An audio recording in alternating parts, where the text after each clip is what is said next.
Hey guys, what is going on? Anthony here with Pistons Talk. Hope you guys are having a great night so far. Your Detroit Pistons have decided to finally hire a president of basketball operations. This does come from Adrian Wojnarowski, so you know it is legitimate. This is what he tweeted out earlier in the day. ESPN sources: the Detroit Pistons have landed on Trajan Langdon to become the franchise's new president of basketball operations, and sides are beginning to work on a deal for New Orleans GM to oversee the organization. Now, I was listening to James Edwards III's podcast, who we've had on the show a couple times. He had said that the final two candidates that the Pistons were hiring were Dennis Lindsey from the Jazz and Trajan Langdon. Trajan apparently really impressed Tom Gores, and he got two interviews, and Tom Gores made the decision with him. I think it's a pretty good decision. Like, you're asking me my opinion. I think it's a good decision. He was the youngest candidate out of the four that the Pistons were interested in at the time, and we've tried our best to kind of follow this whole president of basketball operations search. Seems like week to week we're getting new candidates, and then we had heard that that it's probably gonna be Langdon, right? I think it's a good hire. I think there's a lot to like there with him, and we're gonna get into his front office experience and what he did with the Pelicans while he was there. That was his last general manager job. But before I do jump into that, those two topics, I just want to rant a little bit. Okay. Yes, when Langdon was a player, Arntellum did represent him. That is a fact. Pistons fans, I get you're upset. I get you're angry, pissed off. I get it. It's been 4 years of hell. It's been 4 years of just top five picks, winning the lottery one out of those 4 years. It's been rough. I get it. But shouldn't we try to give this guy a chance? Like, honestly, yeah, tell him was his agent. Tell him was a good 10 to 15% of the NBA's agent. He was one of the most powerful agents across the NBA. Kobe Bryant was his agent. All right. Like, I honestly think I'm willing to give this guy a shot. I'm willing to give this guy an opportunity. I'm not willing to write him off just because Arntellum was his sports agent while he was playing with the Cleveland Cavaliers during his playing day. I'm willing to, like, honestly just like, hey, like, show me what you're gonna do. Show me how you're gonna attack this draft. Show me how you're gonna attack free agency. Who are you moving? Are you making any changes? Like, I'm willing to sit back, observe, and give this guy an opportunity. And I think some Pistons fans should do that too. And I understand it's been just a rebuild from hell. There's been no progression in the win total. Seems like every year we're getting worse. I get it. I understand it. But let's give this guy an opportunity at least. That like, rant over. I just wanted to say that a little bit because see people, scrolling on Twitter being really emotional, really irrational. Just let's pump the brakes. Let's give him a shot. Now, when you look at his front office experience, right? I did some digging and I found where he got his start, and that was with the San Antonio Spurs. And he was a pro scout with the Spurs from 2012 to 2014. So he does have a scouting background. He was the director of player administration with the Cavs first season. There's that. Nothing really to talk about there or report.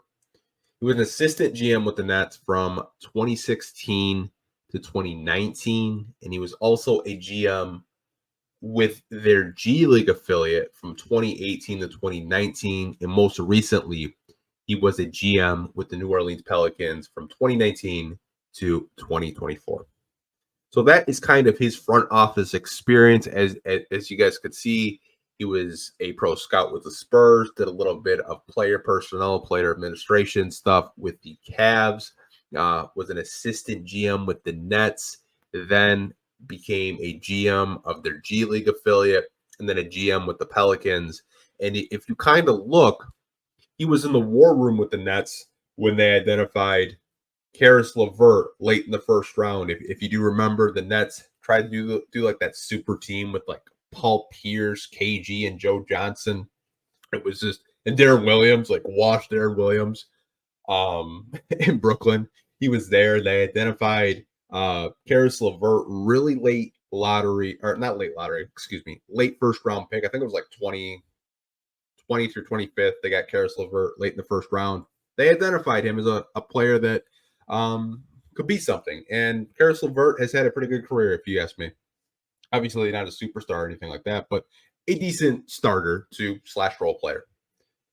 They identified a guy that you guys probably know, Jared Allen. They drafted Jared Allen late lottery. And the reason why I'm bringing this up is the Pistons have been in the top 5, top 10 in these drafts during this rebuild. He found someone in the late lottery, Jared Allen, who's a very good rim protector, very good center, and a fringe starter role player in Karis LeVert when he was with the Nets. That's pretty good if you ask me. That's someone that can identify talent. And I think that should excite Pistons fans. And you also have Pelican stuff. When he was the GM with the Pelicans, helping out David Griffin over there. Trey Murphy, hell of a player. I think a lot of Pistons fans would love Trey Murphy on their basketball team. Herb Jones, one of the best defenders out there. I think he's one of the most underrated, not talked about defenders. And I think some people are going to start taking notice on him. Herb Jones is a hell of a player. They identified him as a player, and they got him. Obviously drafted Zion Williamson. Good player. Obviously, health and other stuff hasn't really worked out for Zion, but Zion is still a hell of a player when healthy. Undrafted free agents with New Orleans, right? Jose Alvarado and Najee Marshall. Like, those are good players. And you have to remember, New Orleans, their cap space isn't the best. And they're still plugging and finding players that fit their system. And Trajan Langdon was the general manager for that. And this tweet comes from Resball.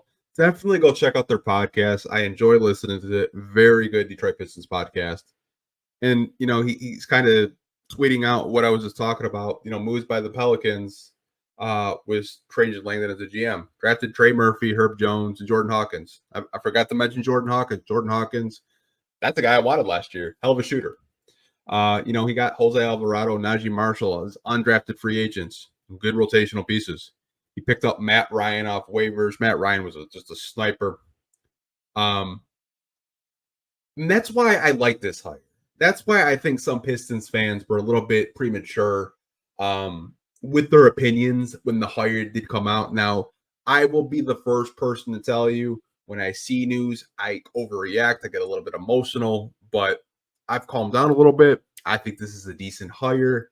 I think that, if he wants to clean house, Tom Gores is giving him the autonomy to do that. If he wants to fire Weaver, he can. If he wants to let go of Monty Williams and find a new head coach, he can. We're just going to have to wait and see, sit back, observe, and see if this was something that the Pistons got right. I honestly think it is. Let me know down below in the comment section what you guys think of the new president of basketball operations, Trajan Langdon. I'll talk to you guys down there. Like always, hope you guys are staying safe. Take care. I'll talk to you guys in the next video. Peace.